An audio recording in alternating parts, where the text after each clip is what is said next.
Yo me llamo Alfonso Valiente Banuet, soy investigador de tiempo completo en el Instituto de Ecología de la UNAM y mi campo de investigación es la ecología de comunidades. Entonces, la ecología de comunidades pretende explicar a qué responde la diversidad de un punto en el espacio. Es decir, imaginémonos que estamos estudiando la Tierra y después, como ocurre con estos mapas de la Tierra, que uno puede situar un punto, ¿no? Y entonces uno puede caer en una comunidad, entiendo por comunidad un conjunto de especies que coexisten, y la pregunta es, ¿por qué hay esa diversidad en ese punto a nivel mundial, geográficamente? Y entonces, para explicar esto, uno tiene que entender lo que ocurrió en el pasado, es decir, cuándo fue la olla de la evolución de diferentes grupos de animales y de plantas a lo largo de la historia evolutiva. Y entonces la ecología de comunidades tiene un componente inicial que es la parte de la historia, es decir, la parte de cómo evolucionaron ciertos grupos y la pregunta, sobre todo, cómo evolucionaron esos grupos y por qué están ahora. Y entonces uno encuentra que las comunidades son mezclas de especies que evolucionaron en diferentes tiempos geológicos y presumiblemente en ambientes distintos, porque a lo largo de la historia de la Tierra ha habido cambios climáticos siempre.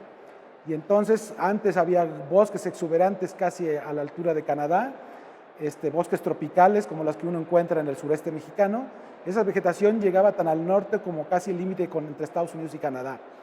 Y obviamente ha habido cambios y muchos de eso ha ocurrido en todo el mundo, pero en algunos países esos cambios extinguieron un montón de especies. Pero por ejemplo México, muchos de esos cambios no extinguieron las especies. Y entonces tenemos especies que evolucionaron hace 65 millones de años, 22, 27, etcétera, hasta el día de hoy. Entonces, una primera parte de mi trabajo, del área que yo trabajo, es entender qué pasó en los últimos millones de años y de alguna manera que es el primer componente para explicar la diversidad en un punto. Pero el segundo componente tiene que ver con cómo se mantienen esas especies, cómo se han mantenido a través del tiempo evolutivo, y eso está más relacionado con por qué nos extinguieron, porque sí sabemos que ha habido grandes cambios climáticos en México, y ahora sabemos mucho más, y sabemos que áreas muy exuberantes que estaban presentes en el Mioceno, hace 27 millones de años, tenían una composición de especies, porque hemos hecho estudios de reconstrucción de qué especies había en colaboración con científicos muy buenos del Instituto de Geología de la UNAM, Elia Ramírez, Enrique Martínez, del INA, José Ortega, que es geólogo, y con toda esta gente hemos hecho un equipo para tratar de explicar la historia. Pero ahora la otra parte tiene que ver con por qué nos extinguieron si hubo cambios ambientales importantes. Y entonces uno encuentra, lo que hemos encontrado a lo largo de nuestros trabajos, es que esa diversidad se ha mantenido porque las especies se ayudan. Y no porque quieran, sino porque las especies ciertos grupos de especies han evitado que otras se extingan. ¿Y cómo ha sido el mecanismo? Las interrelaciones que hay entre ellas. Cómo interaccionan en la actualidad, qué especies interaccionan con quiénes, y uno encuentra que a veces, por ejemplo, cuando hubo un cambio de un ambiente muy húmedo a seco, que son, por ejemplo, lo que ocurrió en los desiertos mexicanos, lo que uno encuentra es que las especies muy antiguas que estaban en bosques todavía están presentes.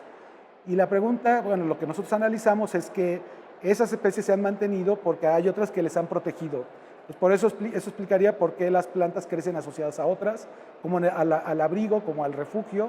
Los refugios que generan las plantas entre sí ha sido importante para mantener esa diversidad.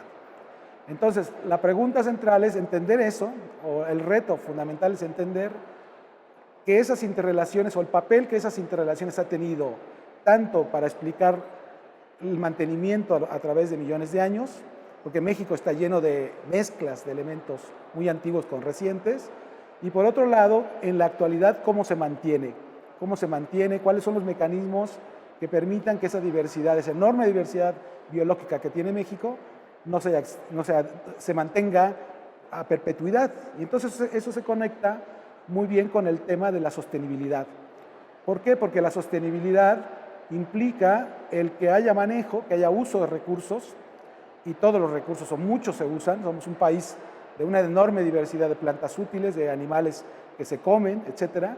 Lo usan las comunidades locales, hemos aportado muchos recursos biológicos al mundo, ¿no? Y la pregunta es cómo hacemos que esas especies que son usadas por comunidades locales de gente no se extingan por efecto humano. Y entonces eso es la sostenibilidad, es decir, mantener la diversidad aún bajo un esquema de manejo. Y entonces para hacer sostenibilidad es fundamental entender esto que estoy diciendo, porque si no sabemos cómo funcionan los ecosistemas, entonces el manejo humano puede hacer que rompamos ciertos mecanismos y que esas especies se extingan como producto de la actividad humana. Entonces, el gran desafío, según yo, de la ecología moderna, en este campo de la ecología comunitaria, es precisamente entender los mecanismos que mantienen la diversidad, que la han mantenido a través de la historia y que hay que cruzarlo con la parte social. La parte social, la parte de aprovechamiento y la parte de la planeación en el uso de recursos. Y entonces ahí nos mete a otra escala que también es pues, la gente que toma decisiones, la gente que tiene que decir cómo se debe hacer una cosa. Y por ejemplo, aquí debo decir que todo el mantenimiento de la diversidad se basa en interacciones ecológicas entre especies. Toda la diversidad se mantiene por eso. Eso ya lo sabemos. Hay que entender qué mecanismos son, ¿no? Y cómo se da. Y el punto central es que uno se da cuenta que a nivel gubernamental toda la parte del manejo y la conservación está basada no en interacciones, sino en especies. Y entonces tenemos que dar un giro, porque las interacciones se pueden perder antes que las especies, y entonces podemos tener una colección de plantas y animales en un sitio dado, bajo un esquema de manejo humano, pero en donde las interacciones ya se perdieron por actividad humana, y lo único que tenemos que esperar es que esas especies se hagan viejas, bueno, los individuos de esas especies se hagan viejas y se extingan. Es decir, la extinción funcional puede ocurrir, y muchas veces ocurre, previamente a la extinción de la especie. Y por lo tanto, el entendimiento de los procesos a nivel de interacciones es fundamental para poder hacer un programa de manejo sustentable o sostenido a nivel. Y eso creo que es uno de los desafíos más grandes, ¿no? Pienso que es el desafío más importante. Sí, bueno, yo creo que hay otro problema de procedimiento que se ha hecho en México, que es querer diseñar el manejo de especies sin considerar que las especies están conectadas con muchas especies. Y entonces nuestro enfoque es milimétrico, o ha sido milimétrico, que es aislar a la especie de su entorno y decir, bueno, si yo logro que esta especie mantenga individuos en la naturaleza, con eso es suficiente. Pero no es suficiente, porque si yo sobreexploto una especie, por ejemplo, los cabuches, o que son los botones florales de muchos cactus que se comen aquí en San Luis, por ejemplo, si yo estoy sacando partes de una planta, por decir un ejemplo, y yo no sé que de esas flores dependen 27 especies de aves y 3 de murciélagos, por ejemplo, si yo no entiendo toda esta trama de interacciones que existen en la naturaleza, es muy posible que yo diga, bueno, hay que explotar así, pero yo estoy haciendo el motor para la extinción de otras especies y no estamos sabiendo por qué se están extinguiendo. Entonces, creo que el procedimiento erróneo que hemos cometido en México ha sido aislar, como decía, estos estudios a la especie, no al contexto en el que vive, en donde todas las especies interactúan con pocas hasta cientos de especies. Una sola especie puede interaccionar con 300 especies.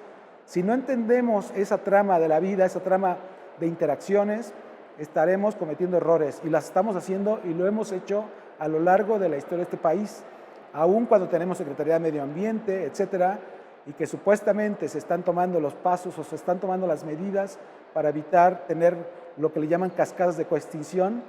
La actividad humana, a veces con permiso del gobierno, está cometiendo errores muy graves, y creo que tenemos muchos ejemplos de extinciones producto de afectar a un componente de esa red de interacciones. Es una parte que me parece fundamental que se considere. Muchos de los problemas prioritarios tienen que ver con que este país está en venta. Uno, el fracking, que es terrible.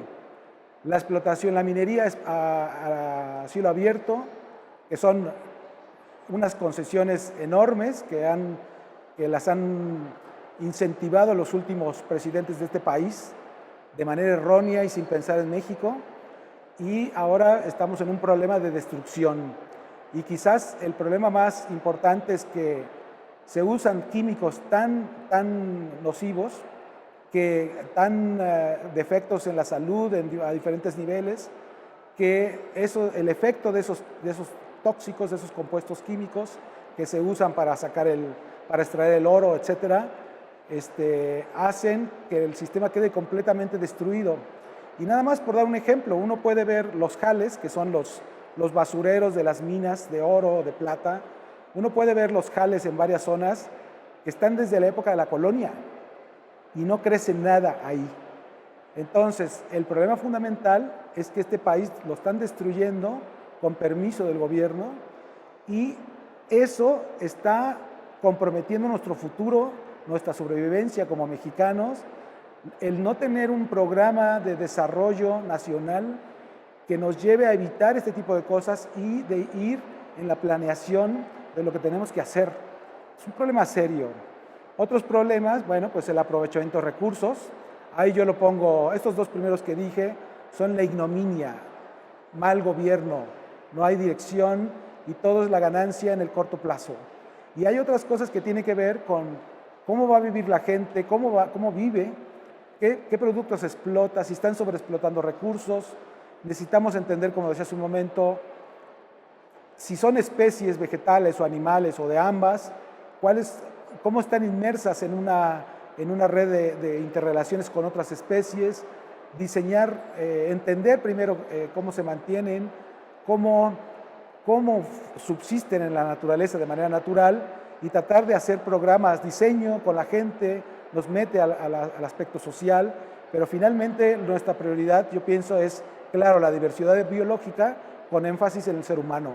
Y yo creo que es uno de los desafíos también muy importantes, que es una problemática real y que es fundamental que, bueno, la ecología está en ello, ¿no? Y también es una parte importantísima.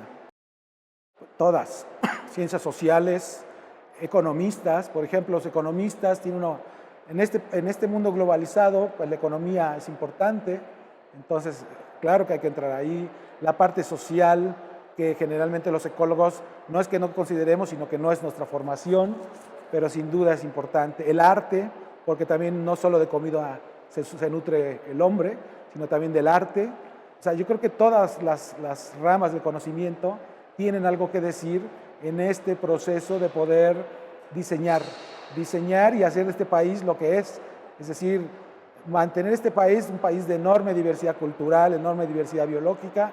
Somos un país megadiverso y por lo tanto paremos esta destrucción que está ocurriendo en México por mal gobierno. Tenemos que dar un cambio y ahí todo el mundo tiene que participar, todas.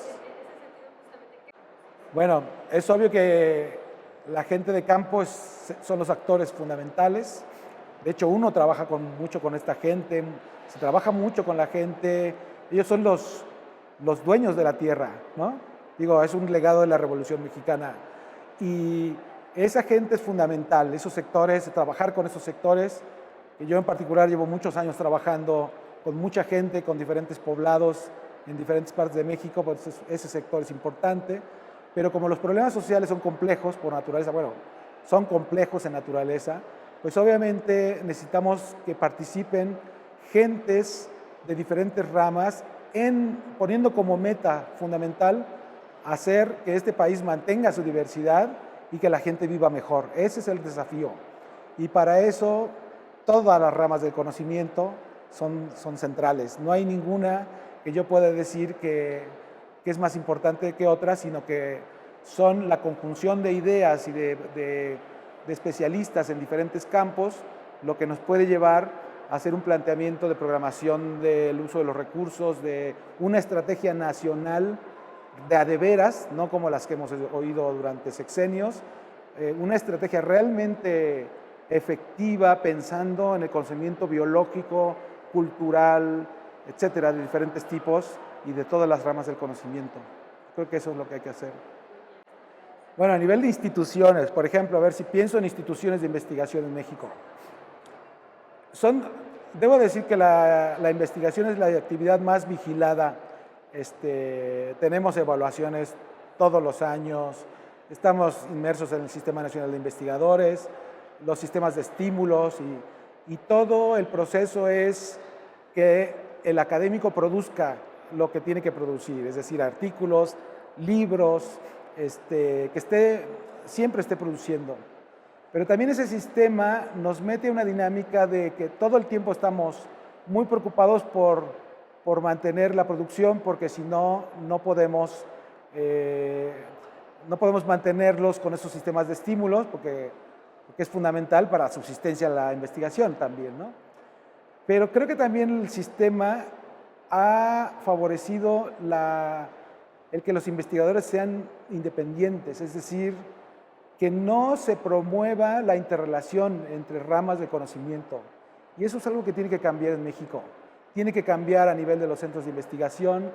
Tenemos que propiciar que haya transdisciplina, es decir, que haya horizontalidad en la forma en cómo abordamos los problemas. Todos los problemas son complejos, no podemos aislar los problemas de diferentes disciplinas.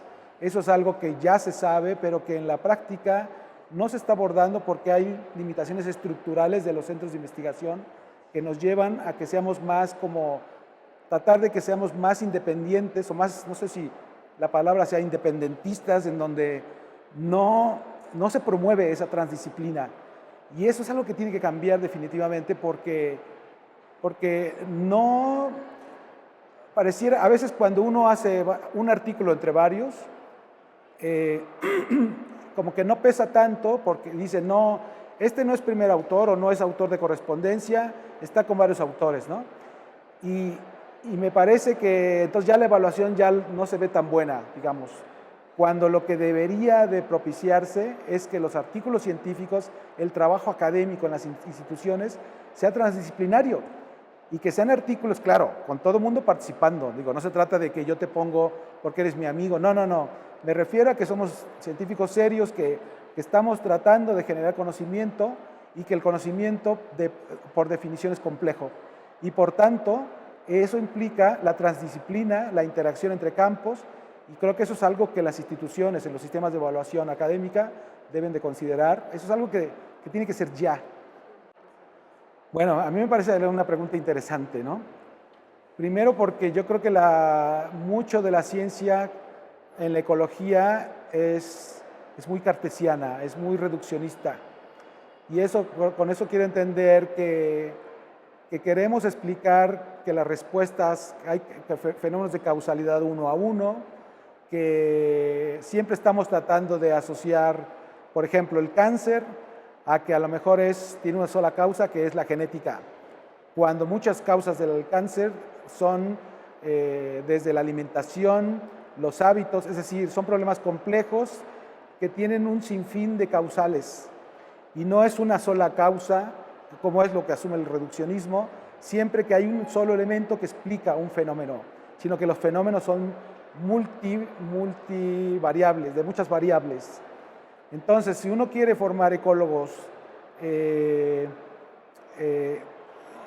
digamos, que se enfrenten a estas problemáticas de las que estamos hablando, tenemos que romper con el reduccionismo cartesiano y eso implica formar a la gente en la transdisciplina, el evitar que el modelo sobreespecializado de la formación sea lo que predomine, que eso es algo que hay muchos estudiantes que están haciendo cosas de mucho detalle, que no tengo en contra nada en contra del detalle, pero sí tengo en contra todo en términos de que el modelo sobreespecializado, sin tener un conocimiento del todo, se dé, porque si dejamos de ver el bosque por los árboles, estamos perdiendo la capacidad crítica. Y también el modelo sobreespecializado lo que genera en los estudiantes es que los estudiantes no saben más que de una sola cosa o de muy pocas cosas. Yo creo que el conocimiento ecológico y el conocimiento, creo que en todas las ramas del saber, tiene que ser un conocimiento amplio. Por dar un ejemplo, uno lee el trabajo de dialéctica de la naturaleza, y que es un libro que es de Federico Engels, que habla de la dialéctica, y uno ve ese libro, uno lee ese libro, y estas gentes leían de todo, y relacionaban todo con diferentes causales para buscar explicaciones reales del mundo. Y eso se perdió, y lo que ha sido es este modelo sobreespecializado en donde los estudiantes se les forma solamente en un pequeñito campo del conocimiento.